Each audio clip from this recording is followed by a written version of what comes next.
বিসমিল্লাহির রহমানির রহিম। শুরু করছি পরম করুণাময় অসীম দয়ালু আল্লাহর নামে। আলাম তারা কাইফা ফাআলা রাব্বুকা বিআসহাবিল ফিল। তুমি কি দেখোনি কিভাবে তোমার পালনকর্তা হাতিওয়ালাদের সাথে আচরণ করেছেন? আলাম ইয়াজআল কাইদাহুম ফি তাদলিল। তিনি কি তাদের কৌশল ব্যর্থ করে দেননি? ওয়া আরসালা আলাইহিম তায়রান আবাবিল। এবং তাদের উপর তিনি ঝাঁকে ঝাঁকে পাখি প্রেরণ করেছেন। তারমিহিম বিহিজারাতিম মিন সিজ্জিল। যারা তাদের উপর নিক্ষেপ করছিল পাথরের কঙ্কর।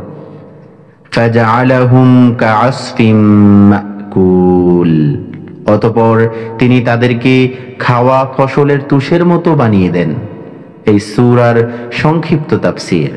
এই সূরা কাবা ঘরের পবিত্রতা রক্ষার জন্য আল্লাহর কুদরতের পরিচয় তুলে ধরে। হাতিওয়ালাদের সেনাবাহিনী কাবা ধ্বংস করতে এসেছিল, কিন্তু আল্লাহ তাআলা তাদের ধ্বংস করে দেন।